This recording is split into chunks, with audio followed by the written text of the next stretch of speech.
Prontinho. Bom dia a todos, sejam muito bem-vindos, bem-vindas. A gente vai passar a palavra para o Charles agora. Está por aí, Charles? Tá. Começamos?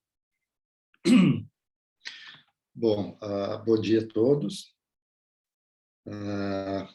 O Estúdio de Psicanálise é um grupo de psicanalistas, psicólogos e pessoas interessadas em psicanálise. Então, a gente já se reúne, já tem mais de uma década, né? E a gente tem um site, tem Instagram, então quem de vocês quiser acompanhar mais de perto ou conhecer melhor o grupo, isso está disponível online, né? Mas a gente estava conversando o ano passado o que a gente iria fazer esse ano e a gente escolheu o Contar do Caligaris como um foco de atenção especial de trabalho esse ano, né? O que, digamos assim, chamou mais atenção no trabalho dele foi essa forma de ele introduzir a psicanálise, né? Que é uma forma muito própria, ele tinha um estilo muito próprio, e no início, quando ele veio para o Brasil, isso destoou do que era o lacanismo, né? O que eram os lacanianos. Eu falo lacanismo no sentido pejorativo, né? Que havia assim um movimento no Brasil de dificultar o acesso à obra de Lacan, não facilitar, né? Então tinha muito esse trabalho assim de criar dificuldades. O texto de Lacan, o trabalho de Lacan, ser uma espécie de coisa inacessível ou acessível apenas a um grupo de iniciados, né? Que era alguma coisa bem própria dos chamados anos 60, 70 na França, né? Então, Lacan fazia parte disso, Derrida fazia parte disso, né? Quer dizer, textos assim herméticos, impossíveis de serem penetrados para alguém que não tivesse uma formação prévia, né? Então, tinha que fazer uma introdução, para daí começar a ler Derrida, daí começar a ler Lacan, né? Que era uma coisa que os franceses elaboraram para chamar atenção ou para atrair um certo tipo de público, né? Então, isso aí, o Contar destoou, né? Porque ele tinha um Lacan que era acessível, a gente escutava ele falando, a gente compreendia. E muita gente criticava ele justamente por isso, porque o Lacan que Contar trazia era um Lacan que estudantes de graduação compreendiam, né? E a própria posição do Contar com relação à universidade também chamou muita atenção, porque nos anos 70, anos 80, se tinha ainda o fantasma da IPA, Associação Psicanalítica Internacional. Só era psicanalista quem era psicanalista da IPA, né? E geralmente eram psiquiatras, médicos ou psiquiatras. Então, psicólogos poderiam ser psicoterapeutas de orientação analítica. Podiam fazer análise com psicanalista, podiam fazer supervisão com psicanalista, mas na hora que fossem para a clínica, trabalhariam com psicoterapia de orientação psicanalítica. Não eram psicanalistas, porque psicanalistas eram da IPA, né? E a universidade não participava disso. Então, se destacava assim, as instituições, a formação se faz em grupos, a formação se faz nas instituições, agora a universidade é algo diferente, né? O que se mantém até hoje em certos grupos, mesmo lacanianos, né? Uma certa ojeriza ou uma certa mágoa em relação à universidade, né? Então, tem o discurso analítico e tem o discurso universitário. Não se faz, não se ensina psicanálise na universidade. Nós, no nosso grupo, né, é que somos verdadeiramente psicanalistas. A posição do Contar com relação à universidade é completamente diferente, né? ele começou os seminários dele na Universidade Federal do Rio Grande do Sul, né? A gente vai adiante trabalhar um texto dele, que é a Introdução à Clínica Diferencial das Psicoses, que é um seminário que foi proferido na URGS, né? Então, Contardo dizia isso. Ele diz, olha, a universidade ela faz eco, ela repercute, ela amplia o discurso analítico, né? E a gente sabe que, se não todos, a maioria de nós se introduziu à psicanálise, ou conheceu a psicanálise, ou teve acesso a alguma coisa da psicanálise na universidade, né? E se a gente teve professores qualificados na universidade que nos introduziram a psicanálise, foi uma boa introdução, né? Então, o Contar trabalhou muito próximo à universidade e se refletiu também por onde ele passou, né? Vocês veem assim, ele fundou em Porto Alegre e foi articulando, né? Porque os psicanalistas assim, eles são pessoas assim que têm dificuldades em convívio institucional, né? Porque de certa maneira cada psicanalista é uma instituição, né? Então, quando vai reunir psicanalistas em instituição, pouco tempo depois começam as rupturas, as cisões, né? Isso é a história da psicanálise e a história de cisões. Em Porto Alegre, ele conseguiu fazer isso de reunir diversas pessoas e dissolveram, ou se dissolveram, diversas instituições que havia em Porto Alegre para se fundar uma associação psicanalítica, né? A proposta dele não é de criar uma escola, um grupo, uma sociedade, mas uma associação de psicanalistas. E a ideia de múltiplos endereçamentos transferenciais, né? Não é uma transferência dirigida a um guru, a um mestre, mas múltiplos endereçamentos transferenciais. Então, ele é um dos fundadores, ou é o fundador da Associação Psicanalítica de Porto Alegre, foi o primeiro presidente, né? E a instituição continua até hoje com essa ideia de associação e de múltiplos endereçamentos transferenciais, né? Então, destacar essas pequenas coisas que fazem parte de uma coisa que se tornou grande, né? Outra coisa que chamar a atenção para vocês, que já assistiram o Contardo falando, é o português dele, né? Contardo Caligari é um italiano, ele teve os tempos hippies dele, né? De viagens pelo mundo, ele saiu de casa adolescente, viajou o mundo, foi para Nova York, aprendeu inglês, né? Falava francês fluentemente, né? Inglês, francês, e ele aprendeu português para vir para o Brasil. Ele aprendeu português, não nasceu em Portugal, né?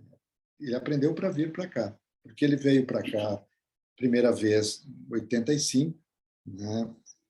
Foi um convite. Lacan morreu em 81, né? Então ele conviveu com Lacan, fazia parte da Escola Freudiana de Paris, e ele trabalhava muito mais próximo do Charles Meumann. Então, o Charles Meumann, o Marcel Tschermak e o Contardo foram convidados para virem ao Brasil, em 85, para uma semana de atividades psicanalíticas.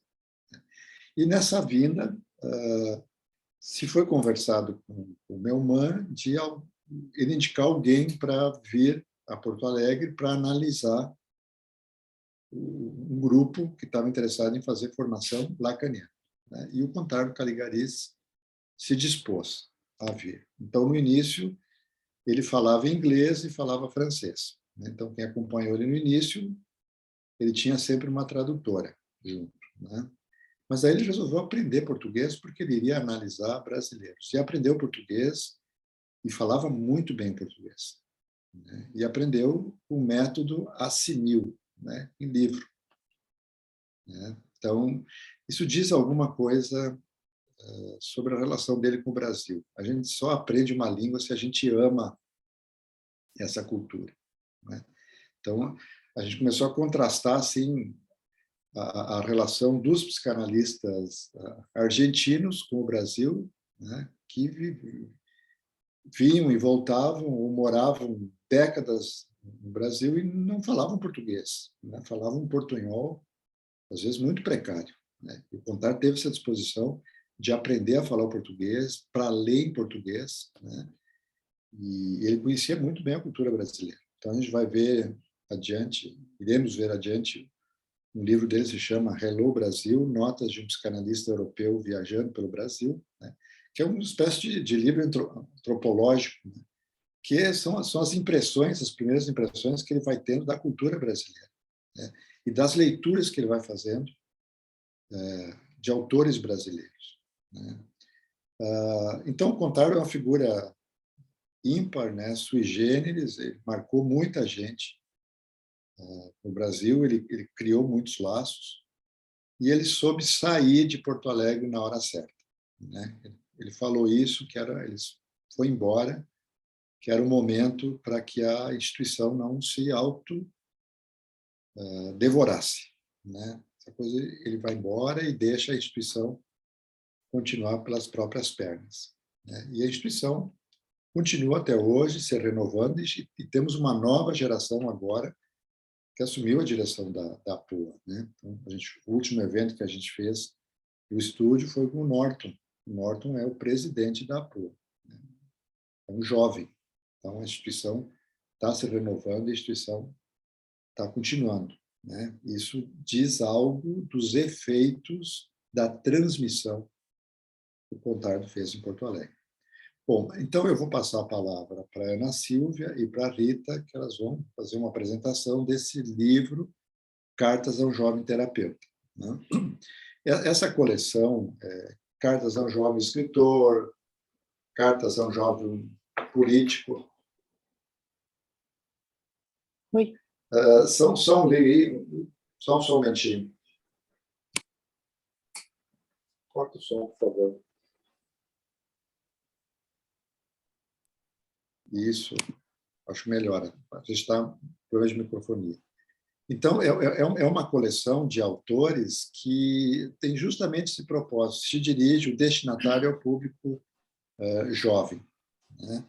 Então, é um livro que muitos psicólogos, né, a gente lê ele muito na graduação, que muitos psicólogos eles descobrem esse caminho de como se tornar terapeuta a partir não de uma técnica ou a partir de alguma demanda externa, mas como se tornar um terapeuta a partir de uma vocação, né? Ou seja, descobrir em si essa vocação para ser terapeuta, né? Eu acho que o Contardo trabalha isso muito bem, né? Quer dizer, um terapeuta é alguma coisa que exige da gente algo próprio, né? A pessoa ter uma certa disponibilidade, uma certa disposição para não usar esse termo vocação, né? Então, nós vamos fazer a apresentação desse livro e a gente vai deixar o espaço, se alguém quiser fazer alguma intervenção, alguma questão, quiser fazer algum comentário, sinta-se à vontade, tá bem? Então, Ana e Rita, a palavra é com vocês. Bom dia. Bom dia, estou sendo escutada. Bom dia. Bom dia a todos. É uma alegria imensa estar aqui para falar com vocês. E nós fizemos assim questão de honrar e homenagear o Caligariza. Exatamente, está quase um ano que ele faleceu. Foi uma perda imensa, né, para nós da psicanálise. E ele deixou para nós esse legado de o quanto ele trabalhou pela transmissão da psicanálise. E o nosso objetivo também aqui, outro objetivo, é fazer uma breve releitura do livro. É ler, reler, pegar as partes principais de cada capítulo, como dizem muito no avião. Você já sabe, mas não custa lembrar. Exatamente isso, né? A maioria das pessoas já leu, já passou pela leitura, e então a gente vai fazer uma releitura bem suave, bem leve, sem nenhuma pretensão de ensinar nada, só mesmo homenageando o Caligariza. Ana e eu dividimos o livro, ao meio eu vou falar os primeiros 8 capítulos e ela o restante.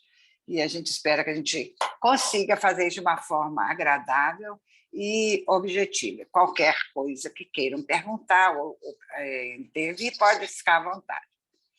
Bom, o livro Cartas a um Jovem Terapeuta foi escrito em São Paulo e Nova York, em 2004, que ele escreveu. Depois, em 2019, o Caligari ele fez uma ampliação desse livro, né?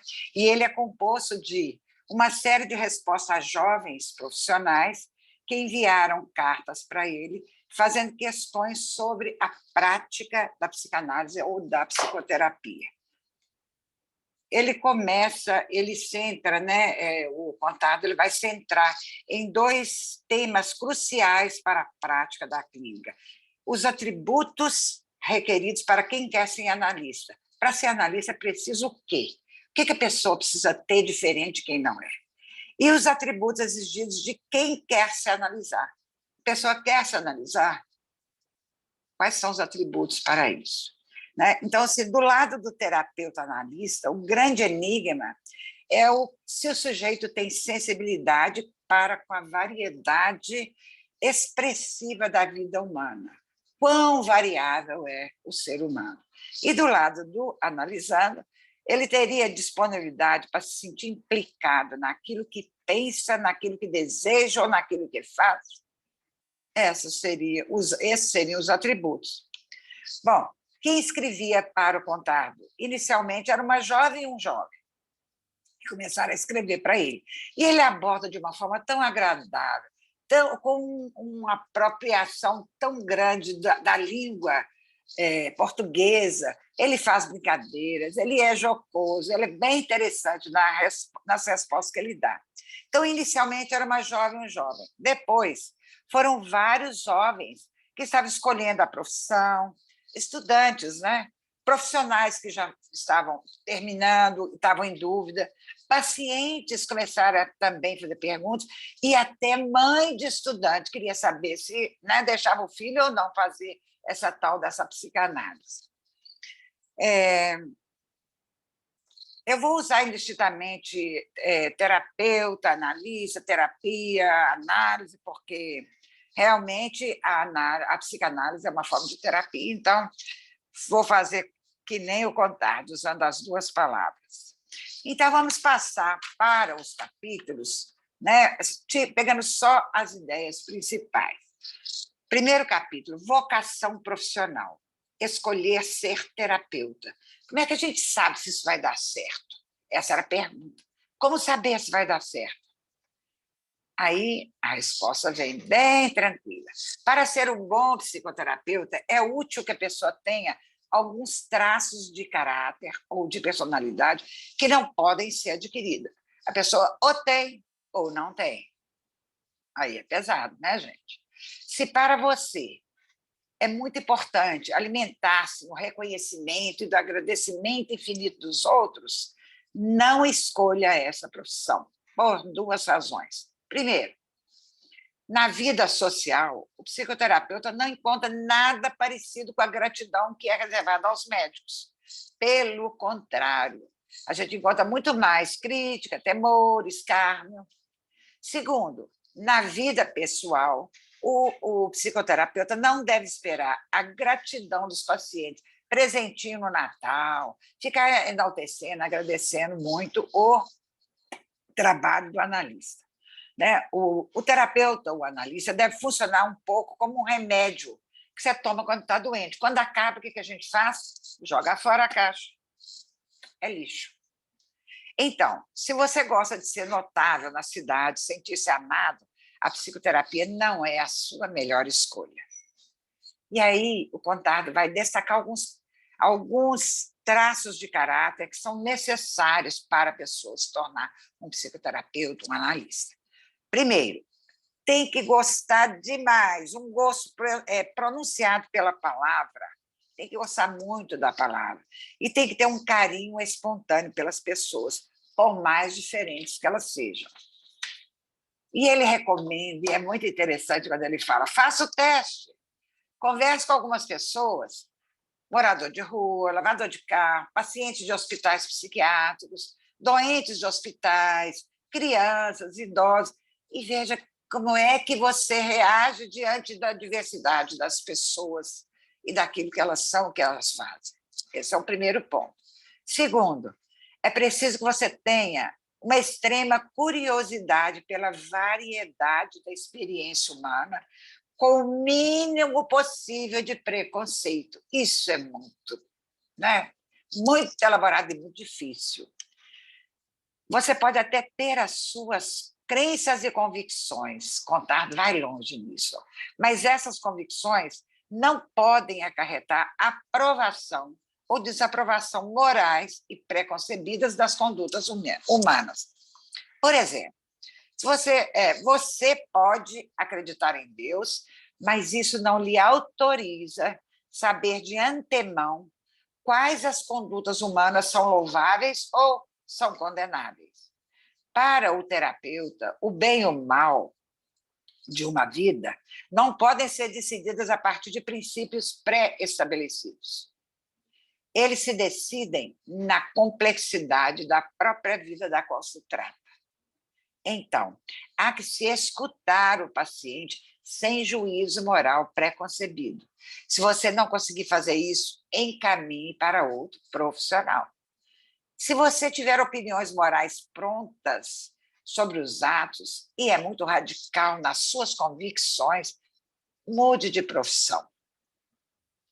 Terceiro requisito: a variedade das vidas e das condutas com carinho e indulgência deve vir da variedade animada da própria vida do terapeuta. É claro que, que ele não seja um cartão postal do conformismo. Mesmo que você não seja um modelo de normalidade, esqueça essa preocupação. Não sei se você se lembra, mas já teve época em que se achava que psicanalista não poderia ser homossexual. E aí eu faço até um rápido exemplo. Eu, uma vez, encaminhei um dos meus filhos para tratar com um homem, e aí alguns colegas vieram dizer para mim: oh, mas você mandou seu menino para tratar com fulano de tal, mas ele é homossexual. Eu falei: olha, menina, eu não estava preocupada com isso, estava pensando assim, que eu já escutei ele falando, ele é um cara estudioso, eu não estava preocupada com essa questão sexual, não. Mas, gente, isso é real, e Contardo já ele apontava isso, ele levantava essa questão, não é? Então, outro e último requisito que ele coloca, pré-requisito, é que o psicoterapeuta tem uma boa dose de sofrimento psíquico e precise se curar pelo processo da sua própria análise.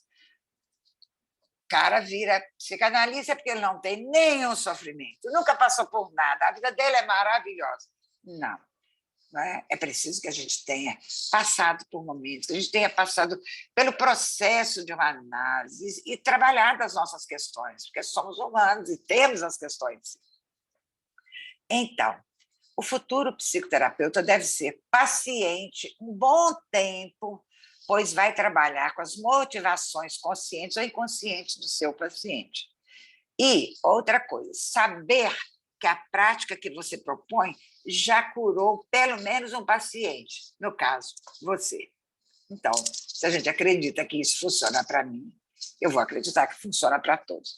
Resumindo, se você sofre, se seus desejos são um pouco ou muito estranhos, se você se contempla com carinho e sem julgar ou quase não julgando a variedade das condutas humanas, se você gosta da palavra e não deseja ser um notável e amado na sua cidade, na sua vida social, bem-vindo ao clube. Talvez a psicoterapia seja uma boa profissão para você. Ótimo. Isso é respondendo à questão do primeiro capítulo, quando ele fala sobre a vocação profissional. Capítulo 2, ele vai falar de 4 bilhetes que ele recebe. Primeiro bilhete: você iria a um psicoterapeuta travesti? Contada responde brilhantemente: eu iria a um analista em que eu tivesse confiança, porque um amigo me indicou, eu li um artigo dele, gostei, assisti uma palestra dele. Nunca passaria pela minha cabeça se ele era homo ou hétero. Bom, se você não compartilha com a cultura dominante, ou seja, você não transforma uma preferência em uma tara, um psicoterapeuta travesti não será diferente de um analista de terno e gravata. Amei essa resposta dele, muito boa. E o pedófilo? Poderia ser analista, o pedófilo? Aí, Contardo também vai fundo nessa questão.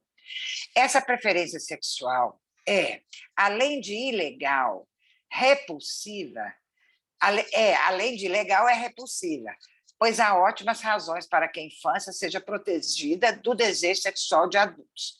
Mas, disso, em princípio, quem vai cuidar disso é a polícia, não somos nós. A objeção à ideia de um terapeuta pedófilo existe, mas é de outra ordem. Por quê? A fantasia do pedófilo é impor os seus desejos a um sujeito que mal entende o que está acontecendo ou o que está sendo feito com ele e com o corpo dele.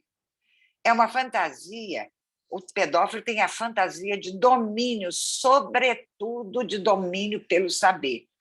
E essa fantasia de domínio pelo saber é incompatível com o exercício da análise. A gente sabe disso. Não é? A gente não pode, não tem que ter esse domínio pelo saber.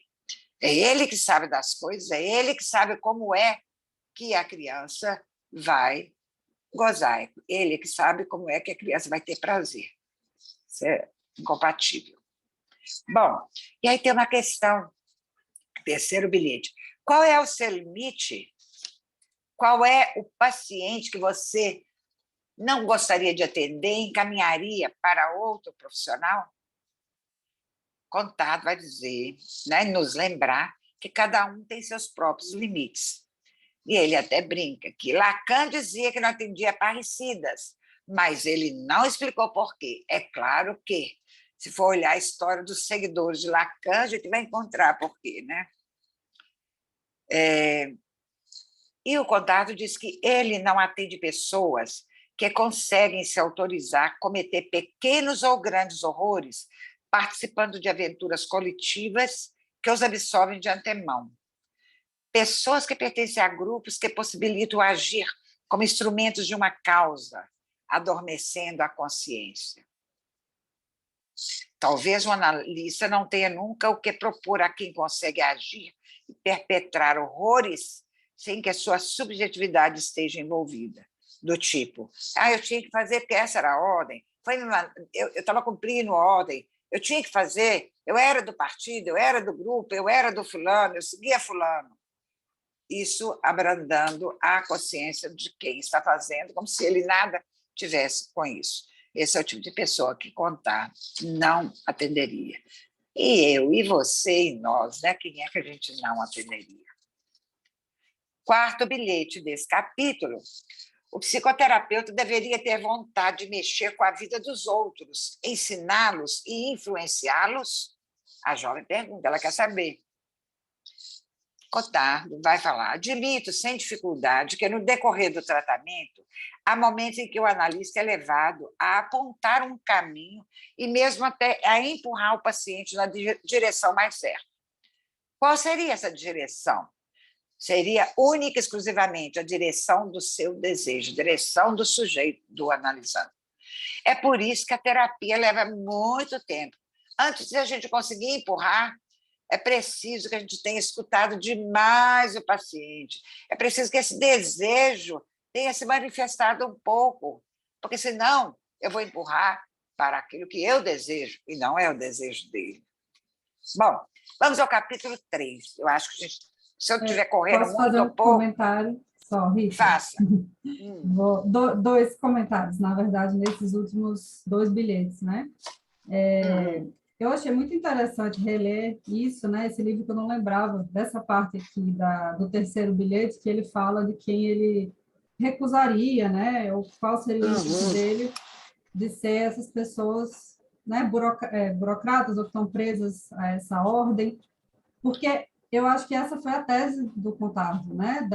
Do doutorado dele, sobre a perversão, mas a saída da neurose pela perversão, né? Então, quando eu li essa parte aqui, eu me lembrei desse texto dele, que é maravilhoso, né? Que é um livro que a gente pretende trabalhar, que é A Sedução Totalitária, né? O nome do texto, que é ele falando, analisando algumas partes, né? do nazismo, falando, né? Que não se tratava de uma questão de maldade, de pessoas más, mas de pessoas que estavam, pessoas neuróticas, né? Que viam uma saída pela perversão, né? Que estavam presas nesse funcionamento perverso, mas que eram numa posição de estou só cumprindo ordens, né?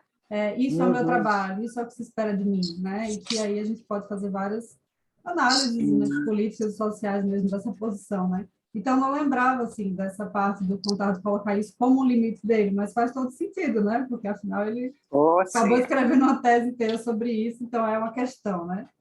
E aí, no quarto bilhete, assim, eu marquei também essa parte que eu acho super, né, essencial, importante para a clínica, que ele fala essa frase assim, né? É bom que o terapeuta ou analista não tenha uma grande paixão pedagógica, né?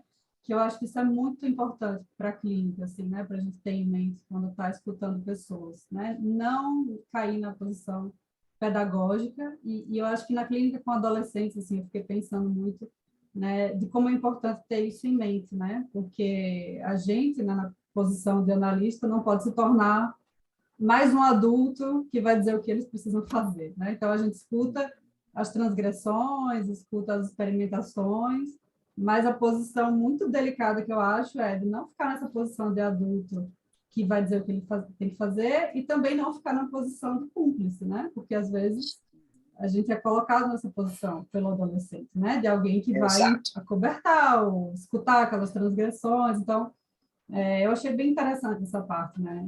Na clínica como um todo, né? De não cair nessa posição que seria, às vezes, a de um amigo, de dizer, no seu lugar eu faria isso ou aquilo, né? Que, obviamente, é muito óbvio, mas que é uma coisa a se ter em mente, né? Então, gostei muito desses 2 últimos dias. Muito bom, Jo.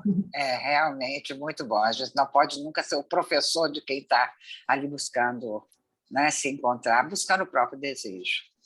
Bom, capítulo 3. Há condições prévias para se tornar um psicoterapeuta? E aí o contato vai dizer para a pessoa assim, você citou minha observação de que um travesti poderia perfeitamente ser um psicoterapeuta e me perguntou se isso foi uma provocação.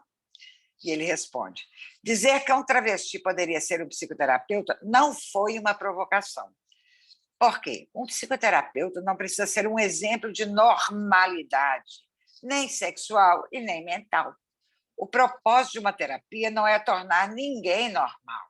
O propósito de uma terapia é levar alguém a descobrir e respeitar o seu desejo, reconhecer o seu desejo. Na grande maioria das pessoas, a repressão dos próprios desejos está muito acima do que parece necessário, né? Porque a gente tem que reprimir muitas coisas, mas não acima do necessário. É certo que há desejos que não são realizáveis, porque o custo social, afetivo, financeiro seria bem excessivo. Mas acho crucial que a repressão e a renúncia sejam sempre as mínimas possíveis. Isso é legal. Aquém dos altos e baixos de uma vida, e mesmo aquém das formas de nossas neuroses e psicoses, há uma atitude que eu gostaria de encontrar em qualquer terapeuta. E ele vai dizer, gente, eu acho fantástico isso, uma disposição básica diante da vida como fonte possível de alegria e de prazer. Repito, uma disposição básica diante da vida como fonte possível de alegria e de prazer. Tem tantas pessoas que vivem amarguradas, como se tivessem, assim, vivessem a contragosto, como se a vida fosse sofrível, não é? Evidentemente que o analisando, o paciente, ele sente essa vontade, essa alegria de viver que o analista tem, seguramente tem. E o que é essa vontade de viver? É uma sensação de ter o direito de estar no mundo, de ser, de alguma forma, bem-vindo aqui e, portanto, de poder ousar. É dessa sensação que nasce a coragem de se aventurar, pagar o preço do nosso desejo e correr o risco. E aí vem uma grande questão. Essa coragem de viver, será que é algo que se conquista ou é um dado inicial? E aí vem a resposta. Essa vontade de viver tem a ver com sentir-se acolhido no mundo, adquirido lá no início da nossa vida. E ele vai destacar que tem pessoas que tiveram um início de vida tão terrível, tão mal amadas, tão rejeitadas, e ainda assim que tem essa alegria de viver. É dela, né, que ela tem, ela consegue ter isso. Então, não se trata de uma alegria ridicularmente constante.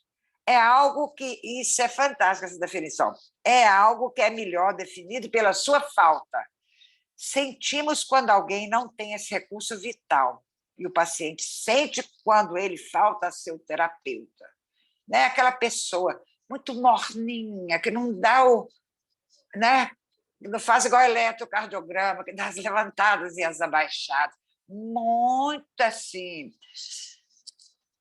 Isso o analista sente. E outra coisa, esses dias uma pessoa, que é minha amiga, virou oficina. Você me indicou uma analista que... eu não estou gostando muito dela, não. Eu falei, primeiro eu não tinha indicado. Né? Eu indiquei quem? Aí deu o nome da fulana. Eu falei, não foi eu, não. Ah, não foi você mesmo, não. Foi mamãe que falou com você. Quer dizer, pronto. Eu falei, por que você não está gostando? Olha, ela me atende online. A menina mora no interior de Minas e a psicóloga no outro interior. Eu até conheço, a pessoa é estudiosa demais. E aí ela disse assim, ela está me atendendo. Assim, tem dia até que ela vem arrumadinha, mas tem dia que ela amarra o cabelo. Assim, parece que ela está de pijama. Ou seja, a pessoa... Isso pode acontecer com qualquer um de nós, acordou apavorado, corrido, sei lá o quê. Mas, quando a gente vai atender alguém, a gente se apronta, não é porque tem que aprontar, mas a gente tem uma alegria de ir ao encontro do outro.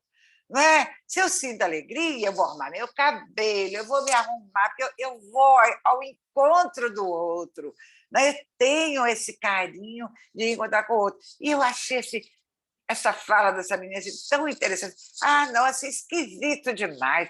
Mas um cabelinho assim, ó, parece que é de pijama. Eu falei, não acredito que seja de pijama, não. Bom, em síntese, como eu conheço essa pessoa, ela é uma pessoa muito estudiosa até, muito competente naquilo que ela pretende fazer, mas é uma pessoa muito...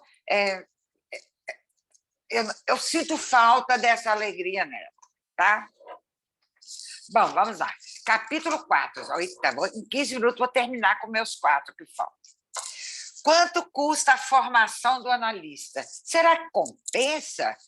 Gente, ia ser uma pergunta da mãe. A mãe escreveu o que a filha queria ser, como é que faz, será que isso compensa? Achando assim, né? Como é que vai ser? Vai ter retorno financeiro? Aí o contador responde, acho legítima a preocupação sobre o retorno do investimento na formação da sua filha, mas constato que ela não surge nas mãos de outros profissionais. Não aparece a mãe do engenheiro perguntando se vai ter retorno, do médico, do dentista, mas do psicólogo tem que saber, do analista. Será que vai ter retorno, né? Bom, respondendo, custa caro e muito caro. 5 anos de formação acadêmica, tem a própria psicoterapia, supervisão, congresso, livro, o resto da vida, gente. A formação do analista nunca acaba. Nunca acaba. E a gente gasta no dinheiro, a gente gasta com o tempo e a gente gasta com o nosso sangue, nosso trabalho. A formação é tão intensa, longa e dispendiosa, que para aguentar a sua duração indefinida, é necessário encontrar muito prazer nela, senão a gente desiste. Capítulo 5. O que diz a família? Bom, toda família tem expectativa quanto aos filhos. Da família também derivam nossas fantasias, desejos, defesas contra algumas fantasias e desejos. A família é o caldo inicial de nossos sofrimentos psíquicos de adulto. Adorei essa frase. As neuroses, na grande maioria, são consequências do quadro familiar em que fomos criados. Porém, o sofrimento psíquico não é só um efeito da infância, mas ele é sempre também na infância. A família é o que inventamos de melhor para garantir a sobrevivência dos rebeldes da espécie. E também é uma instituição que tende a perpetuar a ordem social e ideológica. Com isso, a família é o teatro principal do conflito, sempre presente na subjetividade moderna entre obediência e autonomia. Parece que os pais acham que querem criar os filhos como cópia e semelhança de si mesmos, mesmas crenças, mesmos valores, mesmos gostos, mesmos desejos. É preciso que a gente evolua muito para querer criar entre a obediência e a autonomia, né? Que seria muito melhor para a autonomia. Cada geração vai tentando, então, educar seus filhos para que eles realizem os sonhos frustrados da geração anterior. Isso não quer dizer que nós, os analistas, somos contra a família, de jeito nenhum. A gente só está destacando, né, essas questões e que a família deveria estar muito mais preocupada em formar o rebento para a autonomia, né, para o atendimento de seus desejos e autonomia. Pronto. Capítulo 6. O primeiro paciente. Eu adorei me lembrar, reler esse capítulo, que é muito interessante. Bom, quem vai querer um analista sem experiência? Nem sempre os pacientes preferem os experientes, ele responde. E ele dá um exemplo com um amigo dele, indicou um paciente para ele. Era o primeiro paciente de contato, ele se apronta todo, ajeita, fica naquela ansiedade, arruma o consultório quando é que ele ia atender, bem ajeitado para parecer que acabou de sair alguém, fica lá esperando, para não ser o inexperiente de todo que estava atendendo. Tá. Atendeu o sujeito e fez análise desse sujeito 7 anos. Um belo dia ele encontra com contato, já não fazia mais análise, aí comenta com ele. Nossa, mas foi bom demais. Ainda bem que o meu amigo que te indicou seguiu o que eu queria. Eu queria um analista que fosse atender o primeiro paciente da vida dele, porque eu tenho certeza que ele ia dar toda uma atenção especial, que era o primeiro, que ele ia ter paciência de escutar meus problemas, que eu sei que nem eram tantos assim. Veja bem. Olha, e aí o contato completo, olha, que até hoje, na época do livro, todo paciente dele, ele considera o primeiro, ele vai com muita vontade, com muito gosto para poder atender. Então, a experiência ajuda na conduta das curas, mas seria bom que guardássemos sempre alguns elementos do espírito do debutante. Curiosidade, vontade de escutar, o calor de quem a cada vez acha extraordinário que alguém lhe deposite confiança. Cada vez que eu vou atender alguém, olha só a importância que eu tenho dentro de mim, de que aquela pessoa confie em mim. Né? Isso é um calor imenso que a gente sente. Bom, só faltam 2 capítulos. Vamos ver. Amores terapêuticos é o 7º capítulo. É muito frequente que o paciente se apaixone pelo seu analista. A psicanálise deu a essa paixão um nome específico, amor de transferência. O amor de transferência é a mola da cura. Permite que o tratamento continue apesar dos trancos e barrancos. Sem ter o amor de transferência, não ocorre o tratamento. A pessoa não fica, não consegue. Porém, o terapeuta não pode e não deve nunca aproveitar-se do amor do paciente. Por quê? Porque tem consequências sérias nisso. O terapeuta não é quem o paciente imagina que ele seja.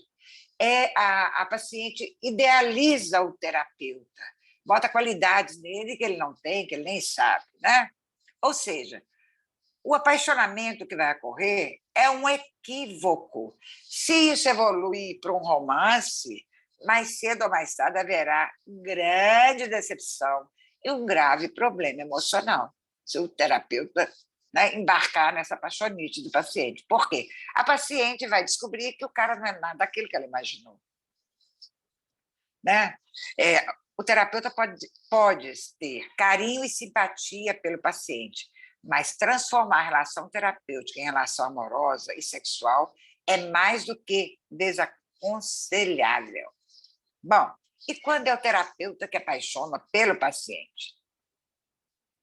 Pode acontecer. A mesma fala de cima é dita, né? Que isso não deve ser deixado à revelia que aconteça. E a gente conhece casos na literatura, né? De casos de terapeutas, vários casos. Quando isso acontece com muita frequência com o mesmo terapeuta, é sinal de que o terapeuta que está precisando de análise. É o analista que está precisando de análise, porque ele não está dando conta desse amor de transferência. Último capítulo, vamos lá. Dos meus, né? 8º. A formação do analista. A formação do analista, terapeuta, ocorre depois da faculdade. Porém, se dará nos seus estudos durante ou fora da academia. Como o Charles falou, na faculdade são os primeiros contatos que a gente tem com a psicanálise, é ali que a gente tem o contato e que toma de amores ou não pela psicanálise. Agora, a formação vai acontecer, pode acontecer até durante a academia, que a pessoa começa a frequentar grupos, né? O próprio o grupo nosso de estudos objeto, o objeto foi o primeiro grupo que eu tive em Minas Gerais, era Grupo de Estudos Objeto. Aconteceu durante a academia. Então, pode acontecer durante a academia ou pós, né? Normalmente, ela vai dar fora da academia. A peça-chave do analista é o seu próprio tratamento. E ser terapeuta não é privilégio só de psicólogos e psiquiatras. É claro que os currículos acadêmicos de psiquiatria e psicologia ajudam, sim, na formação do analista. Vão ajudar muito, porque vai estudar muito desenvolvimento humano, vai ter compreensão das etapas que o sujeito passa, desde a infância até a maturidade. Mas o que ajuda mesmo na formação do analista é a sua formação extracurricular, né? Que é a formação fora da vida acadêmica. É importantíssimo, então, investir na própria análise, é importantíssimo, interessantíssimo que o analista faça análise, fazer a supervisão para que ele possa se apropriar melhor dessa prática que ele está se propondo, estudar em grupos, estar conectado a grupos de estudo, porque é onde ele possa fazer as trocas intelectuais, as trocas em relação às dúvidas que ele tem, né? Na condição de vários casos que a gente recebe, passar pela experiência afetiva e constante com pacientes psicóticos, os também ligados ao uso, né, de drogas, etc. Na academia, fazer estágios clínicos que as universidades propiciam. Porém, é importante o Contardo destacar que não basta na formação do analista só o estudo teórico, análise pessoal, supervisão clínica. É preciso, sim, desenvolver o pensamento crítico apoiando em outros campos, que inclui estudar as ciências políticas, estar perto dos acontecimentos do seu tempo. Não é? É muito importante que a gente atualize os posicionamentos epistemológicos sobre a sociedade, a história, a política, o sujeito, em suas implicações com os impasses contemporâneos. Quem faz esse adendo é Miriam Rosa, na revista Lacuna, de dezembro de 2021, que ela destaca essa questão de atualizar os posicionamentos epistemológicos sobre a sociedade, a história, política, o sujeito, em sua implicação com os impasses contemporâneos. Que mundo é esse? O que a gente está vivendo? Qual é a nossa realidade de Brasil, de política, do social? Quais são as conexões? Como é que está sendo, né? Como é que as coisas estão acontecendo nesse lugar chamado Brasil e que a gente faz parte dele? Bom, eu paro aqui, né, no 8º capítulo e passo agora a palavra para Ana Silvia, que vai falar do 9º em diante. Mas se alguém quiser fazer algum adendo, também pode ser a hora, ou deixar para o final. Muito obrigada pela atenção. Bom dia. Bom dia a todos. Deixa eu ampliar aqui, que eu estou... Pronto. É ruim, né, falar assim, mas, enfim, é um prazer estar aqui com vocês para falar do Contardo. Eu e Charles tivemos o privilégio, né, de trabalhar com ele, de estudar com ele. Foi ele que me lançou a psicanálise.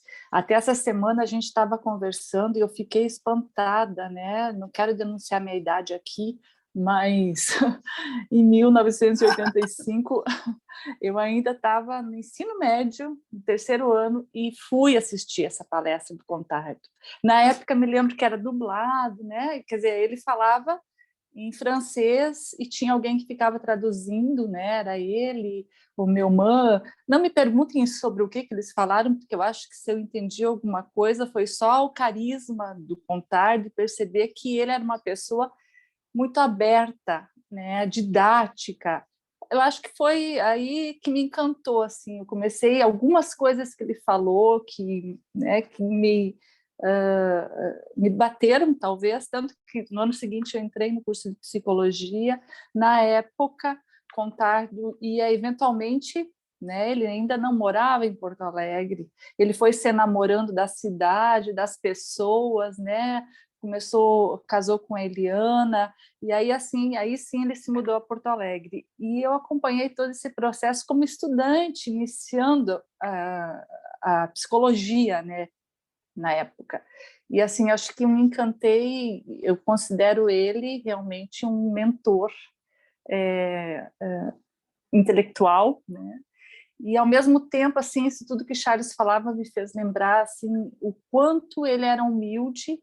Ele tinha uma relação muito simétrica com todo mundo, assim. Ele não deixava ninguém sem resposta. Ele escutava a pessoa que estava iniciando os estudos, aquelas perguntas assim, né, que muitas vezes um profissional pode responder de uma forma arrogante, né, mas isso é óbvio, né? Ele sempre foi muito didático, claro e muito acessível, extremamente acessível. Ao mesmo tempo, essa questão da mestria que o Charles falou, eu percebi assim, ó, ele trouxe para Porto Alegre, no período que ele ia e que ele se mudou para lá, muitos profissionais. Ele partilhava o palco, ele não queria ser o único.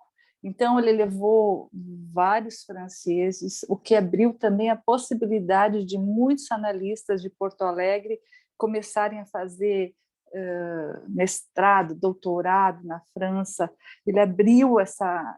Certamente, Porto Alegre era uma antes do Contardo e pós-Contardo, né? Ele morou lá. Charles é bom nos números. Eu não sou muito boa em números, não, tanto que eu nem lembrava que tinha sido em 85 que ele tinha ido. Mas acho que ele deve ter morado lá uns 10 anos. Nesse período, assim, ele sempre foi uma pessoa que, no início, trouxe muitos franceses, depois ele começou a trazer muitos brasileiros, Jurandir Freire, Tarley Aragão, era o pessoal era Otávio de Souza, né? Ele começou a produzir um campo de conhecimento múltiplo, assim, eram antropólogos, filósofos, psicanalistas, isso tudo que faz parte da formação que a Rita falava, assim, a importância de outras leituras, né?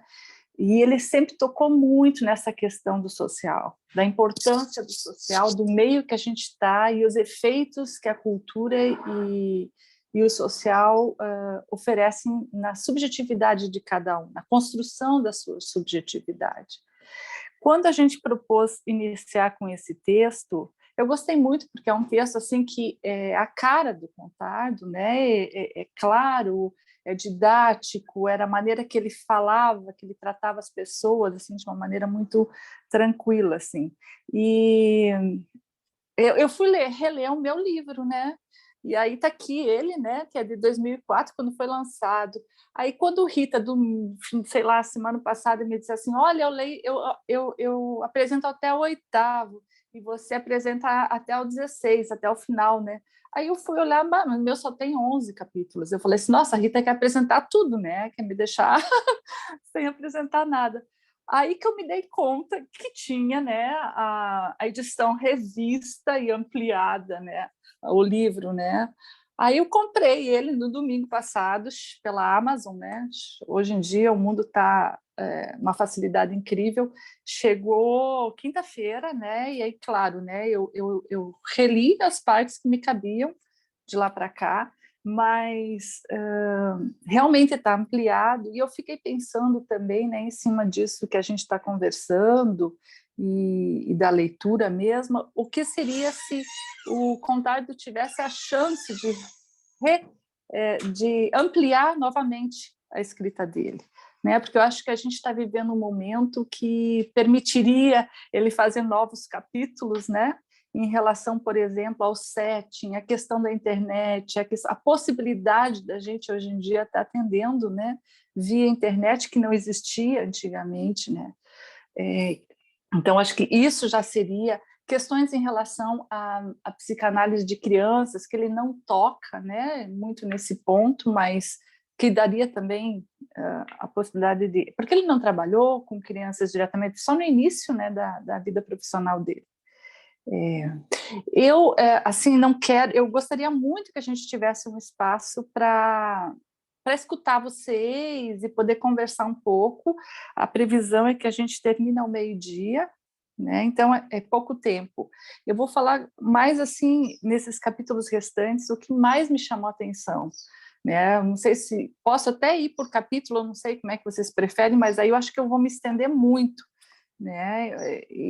Bom, acho que rapidinho posso até ir, já que Rita iniciou nesse processo assim por capítulo, não sei como é que ficaria melhor, né?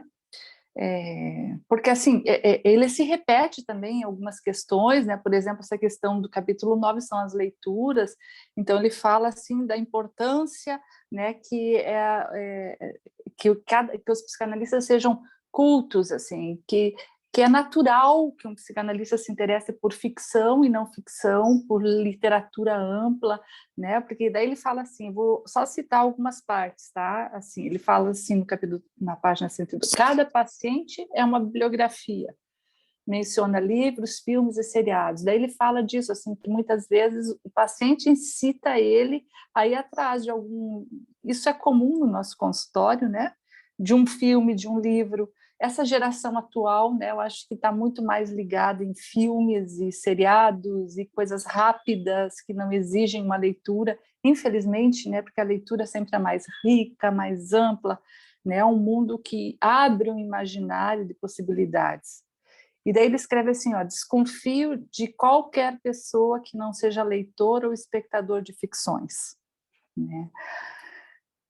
Porque há uma continuidade entre a prática clínica e as leituras, né? A gente, quando atende um paciente, a gente toma é como se a gente estivesse com um livro à nossa frente, né? É uma história que está chegando, é uma vida, né? Tem um antes, tem um durante, né? E eu acho que esse interesse pela leitura é muito comum entre os psicanalistas. A gente vê assim as pessoas lendo muito, discutindo, né? A literatura, porque ela também traz para nós um pouco do nosso tempo, das questões sociais, das questões culturais, né, que estão sempre presentes na clínica. O capítulo 10 eu achei um capítulo muito interessante, eu achei muito importante também e atual, né, que é essa questão de curar ou não curar, porque ele começa falando do preconceito que tem entre alguns psicoterapeutas ou psicanalistas, né, de psicanalistas com o termo psicoterapia, né, que acham que a psicoterapia não tem nada a ver com a psicanálise e que recusam aí a ideia de que a psicanálise também se propõe a curar o sofrimento dos seus pacientes. E aí ele se aprofunda nessa questão, né? Ele justifica também essa recusa de alguns psicanalistas, né? Ele diz assim que essa recusa, a origem da recusa, que pode parecer um pouco surpreendente para muitos, algumas reservas são bem justificadas quanto aos efeitos da vontade e da pressa de curar. Então, essas reservas são úteis para o psicoterapeuta. Nos dias que tudo fast, tudo rápido, que as pessoas querem uma cura, uma resposta rápida, né? Buscam um tratamento rápido e tem em mente, muitas vezes, que a psicanálise é demorada, que não, né? Não, na realidade, é porque não conhecem a psicanálise ou não, há um preconceito aí também, né? Enfim, aí ele fala que desde Freud dizia que não podemos ter pressa para curar, né? Para curar, né? Que muitas vezes uma pessoa chega com uma demanda inicial pontual, né? E querendo uma resposta específica para algo que está acontecendo na sua vida, né? Tem uma queixa assim ao pé da letra, mas que a gente deve estar atento a isso e não responder a essa demanda, porque nem sempre a demanda inicial é a demanda real, né? Geralmente não é, né? A pessoa chega com uma queixa e conversando sobre essa queixa começa a surgir assim todo o pano de fundo, né? Que está em relação a essa questão.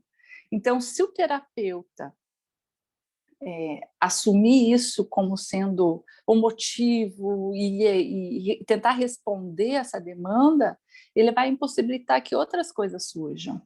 Se o terapeuta assumir essa queixa e tentar dar conta disso, combatendo o sintoma ou ajudando na solução do dilema, quase sempre esse sintoma e esse dilema apenas se deslocarão para outra área. Então, isso é um cuidado que tem que ter. A gente, assim, eu trabalho com crianças também, né? E a gente que trabalha com crianças vê isso acontecer muito frequentemente, assim. Aqueles casos de pacientes, às vezes, que chegam, que já passaram por um outro tipo de terapia, ou uma outra abordagem, já trabalharam a questão, por exemplo, da hiperatividade, já receberam a tal da alta, com diplominha, de que tiveram alta, e aí o pai ou a mãe chegam angustiadíssimos porque há um deslocamento desse sintoma para outra área da vida. Então, isso é muito comum, assim.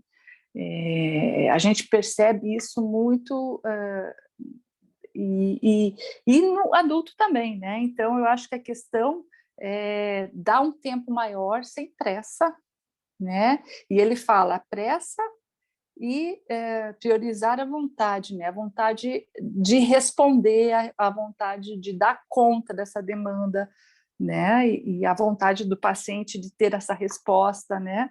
Então, a gente tem que estar atento a isso e não entrar nesse emboto, certo? Se alguém quiser falar, eu acho que eu vou deixar mais para o final, mas porque eu não sei, ninguém pergunta, né? A Juliana está cuidando disso. Qualquer coisa, a Juliana fala. Daí ele toca num ponto muito importante, que é a questão do conceito de cura, né? Que isso, às vezes, essa definição da cura é que prejudica, às vezes, que um psicanalista acha que, né, erradamente, que não se trabalha com cura. Porque na definição tradicional do que é curar, que é um conceito emprestado da medicina, a cura seria um restabelecimento à normalidade funcional ou levar o sujeito de volta ao seu estado anterior. Mas para quem trabalha com psicoterapia, a gente sabe que isso é impossível de acontecer, porque uma psicoterapia é uma é uma experiência que transforma.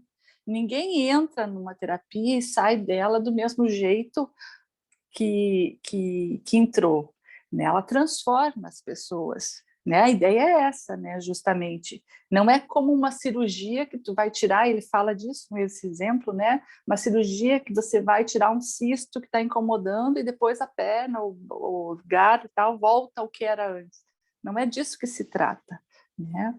Aí ele fala assim, ó, nosso ideal de normalidade é o estado em que um sujeito se permite realizar suas potencialidades, viver plenamente o que é possível nos limites impostos por sua história e sua constituição, né? Quer dizer, não é o que a gente espera para esse paciente, mas é o que ele espera e o que ele pode dar conta.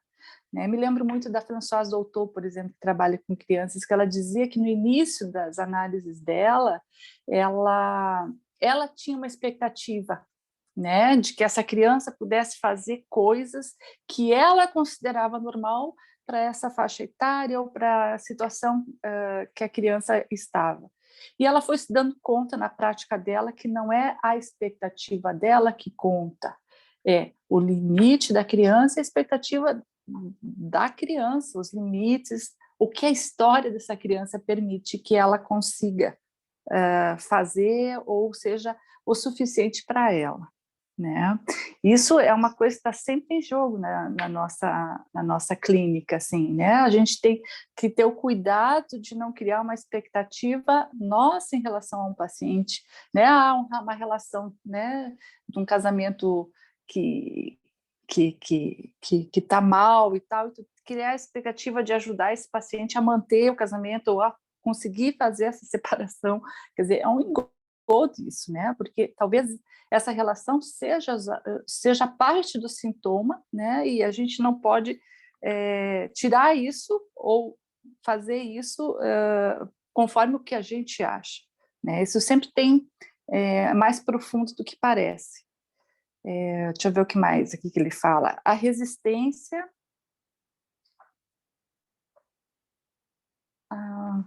Deixa eu ver. Aqui. Agora me perdi aqui. A tentativa de não se enquadrar num projeto fechado, médico, engessado, né? A psicanálise me interessa, aí citando Contardo, a psicanálise me interessa por sua capacidade de transformar as vidas e atenuar a dor. A psicoterapia é uma arte de produzir mudança, certo? Estou citando ele.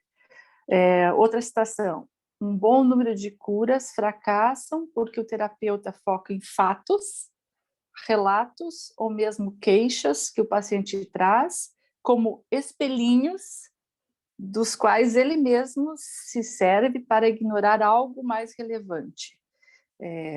Fecha aspas. A questão, assim, traz questões que fazem com que de alguma maneira, resista ao tratamento e enrole o terapeuta para ficar trabalhando questões que não são as mais importantes. Né? Então, o importante é poder não ter pressa nessa escuta e conseguir escutar o que está por trás disso que vem, né? O que mais tem, né? Abrir o discurso do paciente, não fechar tentando reduzir ou responder a algo. Não existe normalidade do desejo. Bom, no capítulo 11, ele fala o que fazer para ter mais pacientes. Né? Aí ele conta, né, que quando ele foi falar com o secretário da Associação Freudiana, Lacaniano Chaves, ele falou, ele perguntou como é que eu faço para ter paciência, ele fala, faça-se conhecer. Né? Aí ele explica assim o que significaria isso naquela época, né? E assim, como é que pode ser entendido, porque é uma questão de interpretação também aí, né? Como é que a gente pode se fazer conhecer? Aí, claro, me remete, né, também ao meu começo de clínica, né? E eu sei que esse começo não é fácil. Na época a gente estava em Porto Alegre quando eu me formei, mas dentro do que ele falou, assim, e dentro do que eu acho também, concordo plenamente com o Contardo, eu acho que a questão é se fazer conhecer de uma maneira leve, né? Sem forçar a barra, sem querer. Voltando aos capítulos anteriores, a própria Rita falou no começo, aquela questão de ficar, se você quer reconhecimento, né, você está na profissão errada. Né? Se você vai forçar um reconhecimento, não é disso que se trata. Então, como se fazer conhecer? Participando de grupos de estudo, estudando, fazendo as coisas que já a gente fala e repete o tempo todo, né? Fazendo uma boa análise, estudando mesmo, se implicando com algum tema, né? Produzindo coisas que deem prazer, né, fazendo parte de grupos de estudo, fazendo parte de um grupo de pares, né, se não tiver um grupo de psicanálise, por exemplo, que você se identifique, participe de todos, não, né, participe de eventos que interessam, comece por aí, né? A gente, o Charles e eu, a gente teve a chance de recomeçar, né? Porque a gente veio para cá há 16 anos, e então a gente teve que recomeçar nossa vida profissional aqui em Maceió, principalmente, no caso o Charles veio lecionar também, na UFAL, mas eu, no caso, trabalhava com clínica lá no Sul, e né, eu acho que foi assim, foi uma mudança que mexeu com a clínica, mexeu comigo também, porque eu tive que transferir vários pacientes, né, tive que trabalhar com essa questão também, assim, alguns aceitaram, outros nem tanto, encaminhei, alguns até eu tenho contato até hoje, de alguma maneira direta ou indireta. Bom, mas como fazer para ter mais pacientes? Quando eu cheguei aqui, então, eu tive essa chance de recomeçar. Claro, já tinha toda uma prática, tinha uma experiência, não era a Ana que se formou lá na década de 90, né? Eu já tinha toda uma estrada, e isso me dava mais segurança. Mas como eu comecei aqui, eu me lembro que a gente tinha o nome de uma psicanalista, indicaram para nós o nome de uma psicanalista, a gente não conhecia ninguém aqui, indicaram uma psicanalista que era ligada ao Ivan Correia, no grupo de estudos do Ivan Correia. Ivan Correia era uma pessoa que a gente conhecia de Porto Alegre, era uma pessoa que ia seguido a Porto Alegre, aos cursos dele de topologia. Então, ele tinha um grupo de estudos aqui em Maceió, e alguém falou com o Ivan, e o Ivan indicou o nome de uma psicanalista para nós, quando chegássemos aqui, entrar em contato. Foi a pessoa que a gente entrou em contato, uma pessoa muito querida, nos recebeu de braços abertos, mas foi o início. Então, a gente procurou os grupos de psicanálise que tinham aqui, a gente se aproximou deles, a gente apresentou trabalhos, né? Me lembro que eu fui em alguns grupos apresentar meu trabalho de mestrado, que era sobre adolescentes. A gente estava muito aberto, né? Aí a gente fez uma parceria grande com esse grupo do Ivan, a gente fez um evento de psicanálise, trouxemos Alfredo Jerusalinski na época, foi em 2007, eu acho, 2008, foi um evento maravilhoso, né? A gente apresentou trabalho, todo mundo já tinha uma parte do grupo de estúdio presente, né? Alguns estudantes ainda, outros já formados. Então, a gente vai se mostrando, né? Se fazer conhecer, talvez. E assim, eu me lembro de uma experiência que algumas pessoas do grupo sabem que eu passei, foi que eu trabalhava com crianças e uma psicanalista de um desses grupos chegou para mim e falou assim: que bom que vocês chegaram em Maceió, porque às vezes a gente tem muita dificuldade de achar alguém para encaminhar que a gente não conheça, ela disse, porque, né, como eu sou psicanalista também, fica difícil escolher um colega para encaminhar algum parente. Então, essa psicanalista me encaminhou um sobrinho dela, criança, né, porque ele tinha, acho que 8 ou 9 anos, e o que aconteceu? Eu tenho por praxe na minha clínica, conforme a questão, se a questão implicar também na escola, de entrar em contato com a escola. E nesse caso tinha essa questão de agressividade e tal, que se apresentava na escola também. Eu falei com os pais e falei, olha, nas entrevistas iniciais, né, que a gente vai falar daqui a pouco, falei para os pais assim, olha, eu vou precisar falar com a professora ou com a escola. Isso, para mim, era... E os pais se olharam e falaram assim, tá, então a gente vai falar na escola. E quando vieram me falaram assim, a gente falou para a mãe, eu estou me prolongando muito, né? Vou reduzir.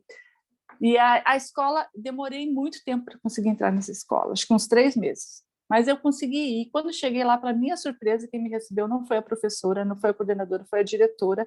A gente sentou, conversou, e ela pontuou essas dificuldades de deixar alguém entrar na própria escola, assim, da ela psi, né, porque ela achava que era muito perigoso e tal.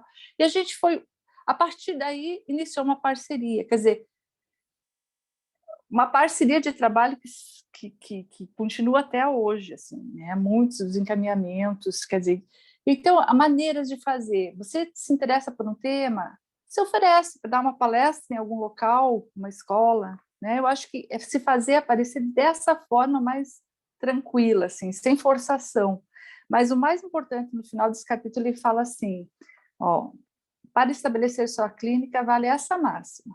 Se o seu compromisso for com os pacientes, não se preocupe, eles vão acabar sabendo. E eu diria, e chegando. Tá?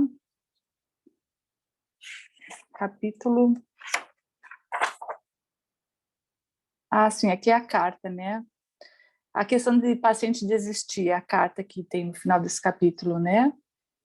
Aí, Contardo diz que a questão da desistência, interromper um tratamento, faz parte da autonomia, né? Faz parte de um processo terapêutico, que às vezes é importante, que é sinal de que esse paciente, que é comum na mudança de ano, de semestre, que alguns pacientes desistam, que não se leve isso para nível pessoal, né? Pode ser também uma forma de testar-se, de aventurar-se, né? E para todos os pacientes, qualquer terapia inclui também o término. Não se esqueça disso, porque senão viraria uma relação de dependência. Tá, capítulo 12, questões práticas. Aí são questões bem pontuais, né? Ele fala sobre as regras, né? A pergunta é se deve ou não formular a regra da associação livre, e daí ele fala, depende de caso a caso, depende né? Esse é o pano de fundo da psicanálise, não existe uma regra, ou né, uma regra fechada. Tudo vai depender, não existe uma regra universal e única que a gente deve fazer com todos os pacientes. Tudo vai depender de cada caso. Tem alguns conselhos que ele vai dar aqui, mas, assim, via de regra, né, não existe uma regra fechada. Ele fala de duas regras que ele chama simpáticas, né, que é do paciente, quando iniciar uma terapia ou uma análise, não tomar decisões cruciais e irreversíveis na condução de sua vida. Isso é uma coisa importante de se dizer. Eu costumo dizer quando aparece isso já no início das entrevistas iniciais como uma coisa meio iminente, assim. Tipo assim, me separo, não separo. Dá um tempo. Não digo assim, não vai ser a análise toda, mas não no começo de uma análise, né? Espera mais um pouco, vamos trabalhar mais essa questão, né? E a outra regra simpática é não falar da sua terapia com pessoas próximas, parentes, familiares e amigos. E isso é uma coisa interessante que ele lembra, que a gente às vezes esquece de fazer, né? Para que não haja assim a posição desse amigo ou desse parente, uma hostilidade, um ciúme, ou enfim, perceba que aí pode ser que você ou o paciente vá tomar alguma decisão, então começam a hostilizar o tratamento, ou questionar a necessidade, questionar alguma coisa que possa surgir na sessão, né? Para que não haja má interpretação também. Tá? 7, que seria por que, quando e como propor o divã, que a pergunta é essa, né? Quando se usa o divã? Então, aí eu acho que entraria um outro capítulo, né? Porque a gente se reinventou nessa pandemia também, então teria mais essas questões todas a discutir, né? O que seria possível aí, né? Então, o ponto 1, ele fala que tem que agir de uma maneira que não seja forçada nem pré-estabelecida, né? Que hoje em dia a gente sabe que tem análises que acontecem face a face, do início ao fim, e que isso não seria um empecilho, né? Uma impossibilidade. O 7 não é condição nem garantia de nada. 3, flexibilidade da situação. É a questão de poder inverter a posição, né? Eu já tive vários pacientes que chegaram e perguntaram se podiam deitar e tal, e daqui a pouco pedem para voltar, né? Principalmente o pessoal mais ligado à psicologia, né? Ou que está fazendo uma formação e vem muito, né, experienciar essa questão de como seria, né, uma análise no divã. Então, essa flexibilidade que ele propõe. Colocar o 7º como condição é questionável. Bom, entrevistas preliminares. 2 perguntas que sempre surgem no final das entrevistas dele, né? Ele fala, né? O Contardo fala, que são 2 coisas que ele define durante as entrevistas preliminares. Para quem não sabe, né, as entrevistas preliminares é o período inicial de uma análise, onde vai se definir se vai haver análise ou não, né, os motivos, ou se há uma simpatia mútua, né, uma relação possível aí para uma análise. E para responder a isso, tem 2 perguntas que surgem. A primeira é para ele mesmo, né? O Contardo se fazia a ele mesmo. Se poderia auxiliar esse paciente. Ele se perguntava isso no final das entrevistas preliminares, né? Se havia aí uma aliança possível e se ele poderia, de alguma maneira, ajudar. E ele fala que uma das coisas que avalia são os incômodos que esse paciente ou essa aliança pode produzir no analista. E ele cita o exemplo da voz, né? se a voz do paciente for uma voz que incomoda o analista, né? Ou que produz sono no analista. Outra questão, aí eu estou falando das entrevistas preliminares de adultos, porque de crianças a gente falaria mais 2 horas aqui, né? Para paciente... tá. E aí a pergunta que ele faz, que ele costuma fazer, ele justifica isso também no texto, que ele começou a fazer depois de um determinado tempo, é o que esse paciente espera da terapia, né? E daí ele faz uma ressalva aí. Óbvio que não confunda o que ele declara com o que ele quer, mas é uma pergunta que ele fazia para ver, porque ele diz assim, geralmente a resposta do paciente é aonde vai aparecer uma resistência no tratamento. Aí ele entra no outro ponto, que é um ponto que para alguns analistas é uma questão polêmica, que é a questão da duração das sessões. Aí também, eu diria, entra naquele critério não universal, né, mas singular de cada paciente, né? A maneira de lidar com o tempo das sessões já revela, muitas vezes, o modelo terapeuta que o psicanalista ou psicoterapeuta está ligado. Não deve ser um tempo fixo e cronometrado, né?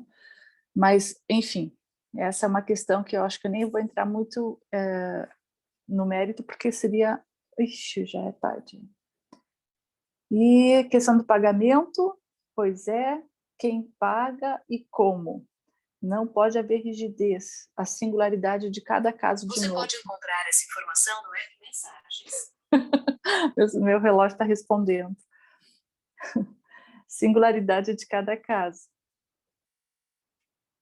O valor, isso era uma coisa que até foi trabalhada muitas vezes entre nós psicanalistas, mas o valor do tratamento faz parte de uma sessão de análise, faz parte do tratamento.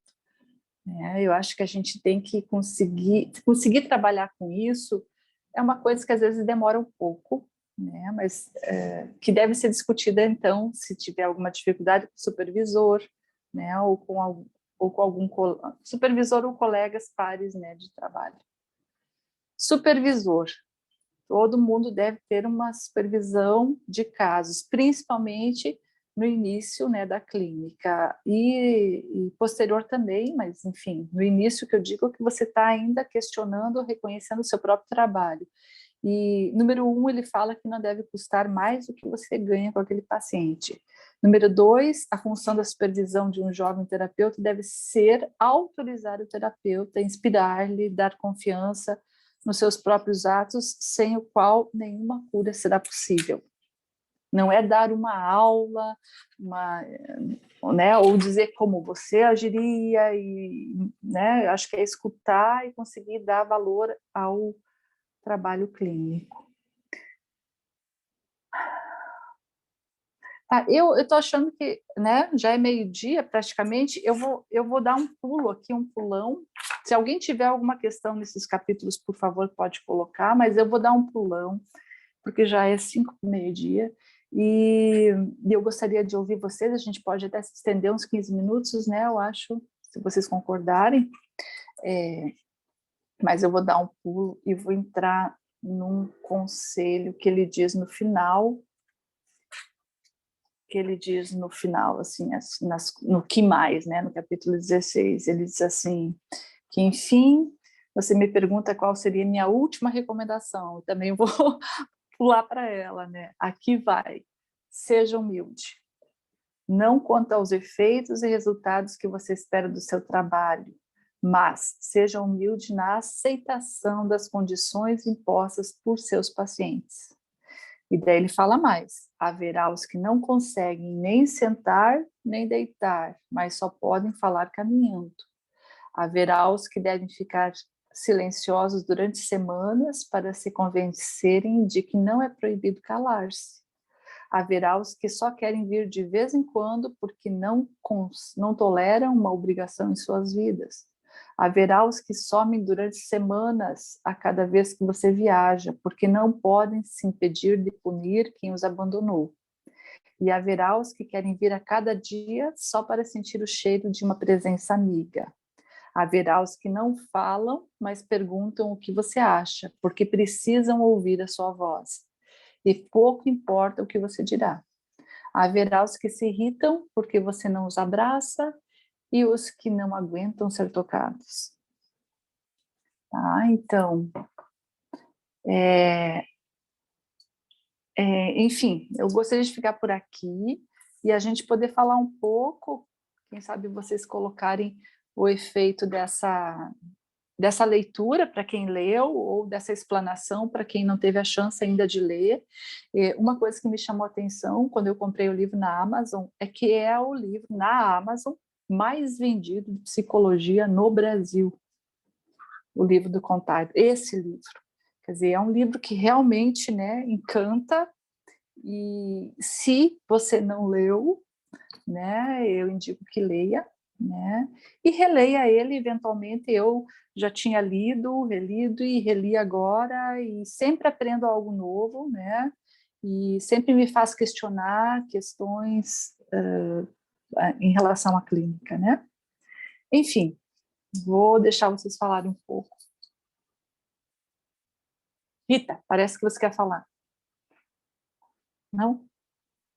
Que eu vi.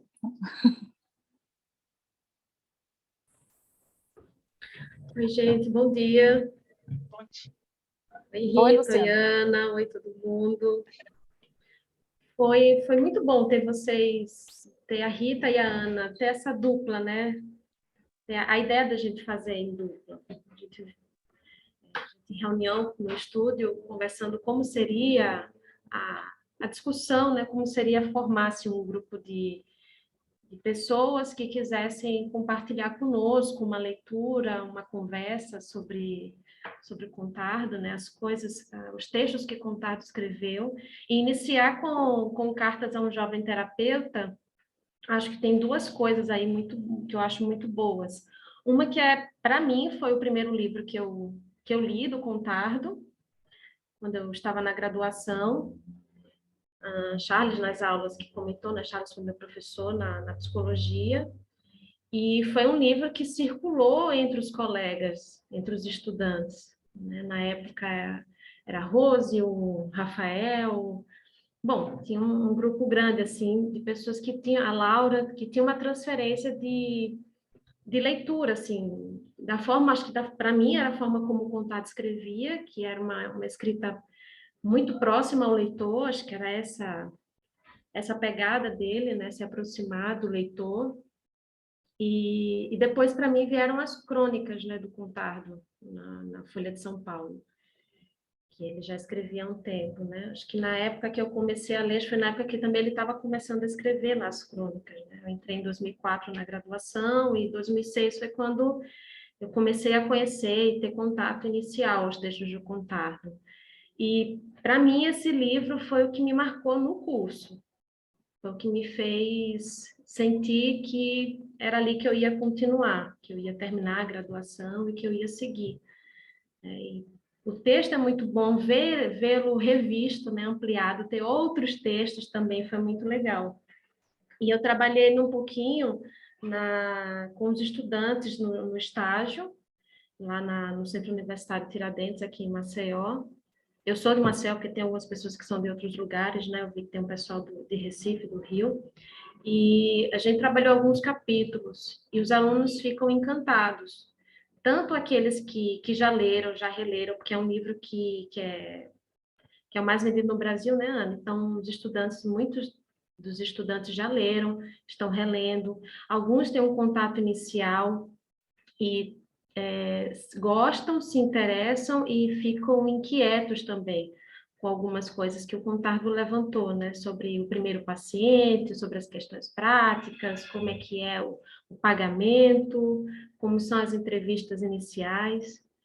Então, e achei muito bom tê-las, né, juntas, a Rita e a Ana, poder hoje trazer essa discussão, a Rita poder levantar algumas coisas dentro dos capítulos, Ana poder falar também do período que teve a aproximação, né, do Contardo e como isso a marcou na graduação também, ou antes da graduação, né?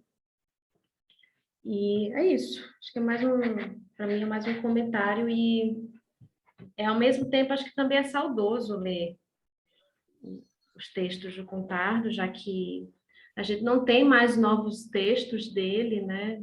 Eu gostava de acompanhar as crônicas semanalmente pela Folha.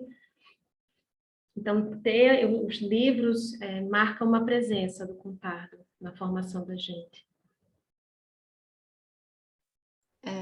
Eu acho que tem uma pessoa que está com o nome Galaxy. Ana Paula. Ana Paula quer Ana Paula, falar. tá, que ela abriu o microfone também para passar. Pode falar, Ana. Eu acho que você está meio congelada a imagem. Não sei se você Eu gostaria de falar um minutinho. Oi. Acho que a internet está um pouquinho ruim.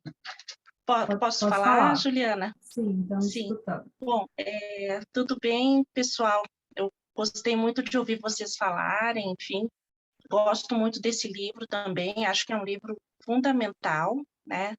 E eu gostaria de falar, assim, que eu acho que tem 2 traços do Contardo que eu acho que ficam muito claros nesse livro também, que são fundamentais tanto para a transmissão quanto para, enfim, para a obra dele como um todo, que é a questão da generosidade, né, que é muito evidente, né, a generosidade.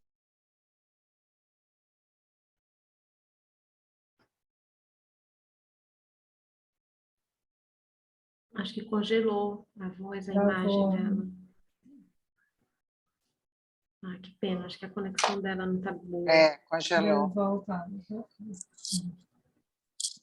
Vamos ver se ela volta. A cidade dele ao transmitir, e o conhecimento geral muito amplo também, maravilhoso. Oi, pessoal, acho que congelou um pouco, né, a minha fala. Agora voltou. Deu para perceber. Voltou. Voltou. Mas era isso, era só para salientar esses dois traços dele, essas características bem marcantes, né?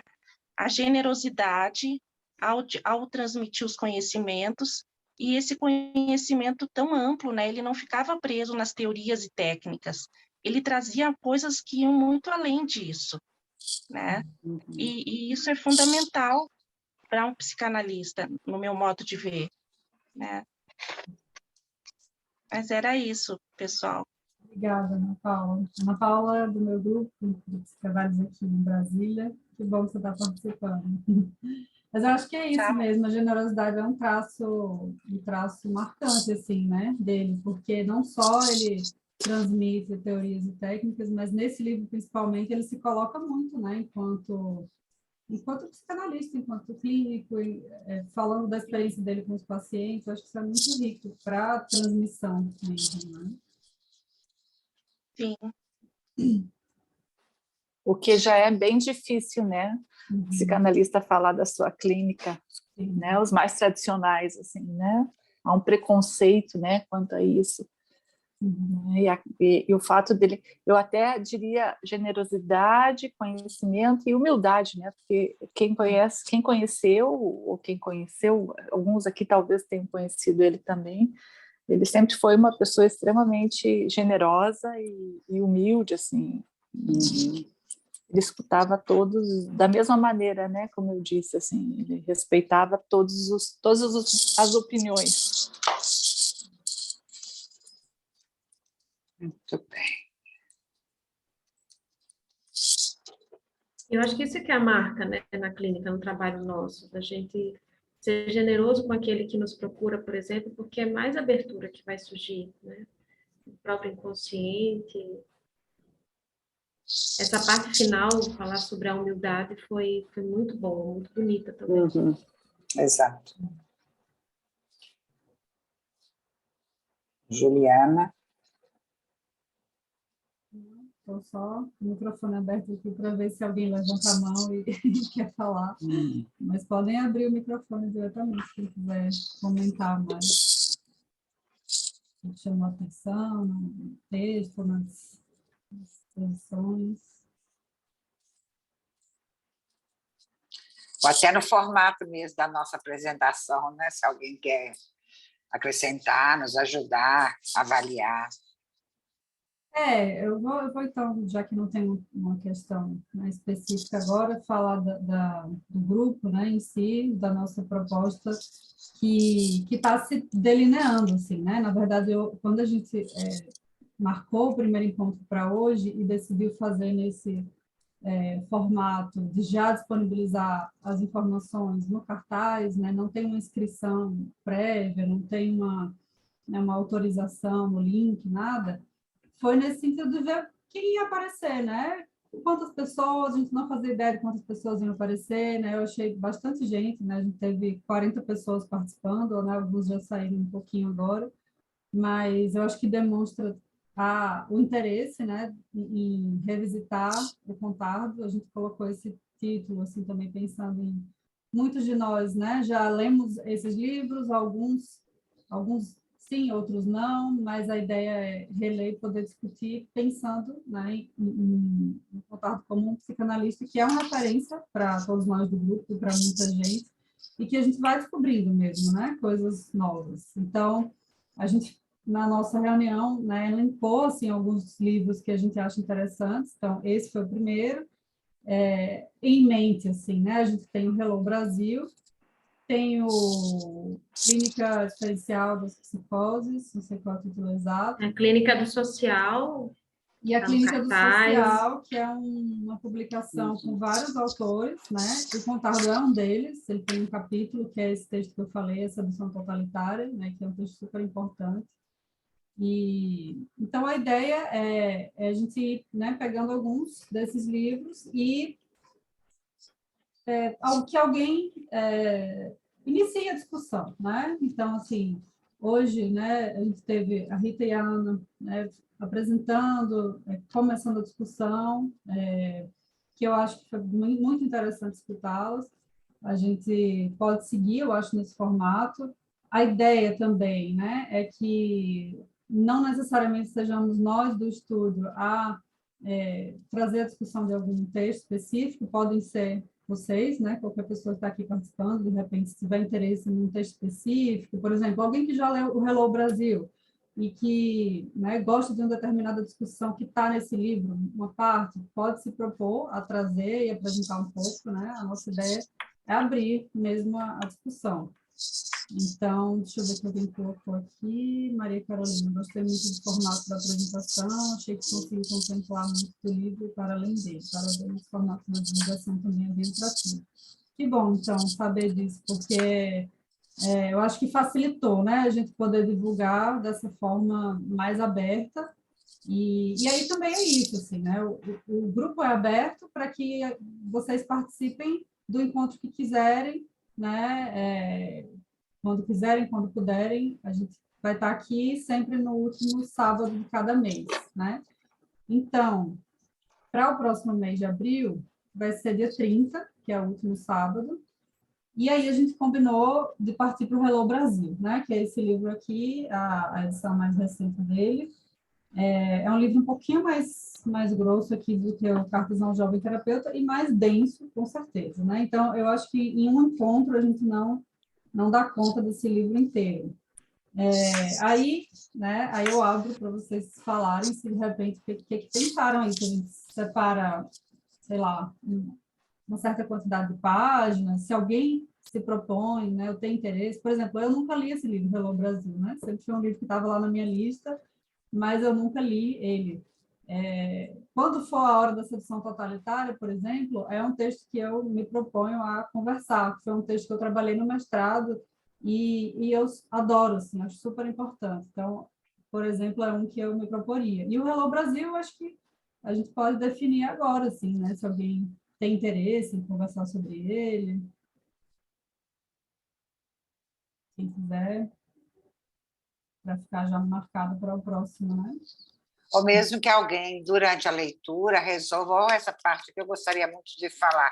Aí entre em contato conosco, a gente não tem burocracia, não. Qualquer um de nós Isso. É bem-vindo. E quem está aqui hoje e que não está no grupo do estudo, porque a gente tem um grupo no WhatsApp que é Estúdio Amigos e Amigas, né, que são pessoas que têm aproximação com a gente, já participaram de algum evento, ou participam de algum grupo de estudo. Então, quem está aqui e não está no grupo, entra em contato com um de nós que a gente acrescenta, né? Porque aí no grupo a gente pode também ir vendo isso. De repente, se alguém se propõe, pode ser mais de uma pessoa também, acho que é interessante. Tem uma forma também para entrar nesse grupo maior. Eu posso enviar o link aqui no chat. Aí quem quiser, fica o Boa convite. ideia. Uhum. Boa ideia. Vou enviar. Melhor. Aí, ó, o Daniel já quer, ó. Já é, Daniel, será muito bem-vindo. Lília Rodrigues, todos muito bem-vindos. E por lá vão acompanhando os nossos acontecimentos, nossos eventos, a gente vai dando notícia de tudo, tem uma troca legal esse grupo.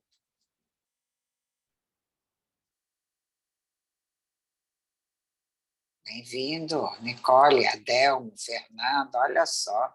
Alguém se habilita para o Hello Brasil, a princípio, assim, de antemão? Olha só. O Hello Brasil foi um livro que a gente começou a ler, né, num clube de leitura. Acho que o Eduardo está aí. Está aí, Eduardo? O Eduardo participou também. Sim, eu posso contribuir com o comentário, né, sobre o livro, mas não dá para ser todo, porque realmente ele é bem denso, assim. Então, eu vou dar uma olhadinha e eu posso ser uma das pessoas que puxa. Ótimo. Vamos, Eduardo. Perfeito. Eduardo que participou do grupo Perfeito. também, então pode se juntar a Rosa. Olha aí. Aham. Pode ser, sim. Esse, pronto. Opa, Já eba. temos dois para começar. Aí a gente vai a gente combina alinhar. como é que fica, né? A divisão. Vamos combinar, vamos combinar. Obrigada a você, Beatriz, está agradecendo aí. Acho que é isso, então. É Alguém isso. mais? Foi ótimo ótimo. o primeiro encontro, né? Agora Muito bom.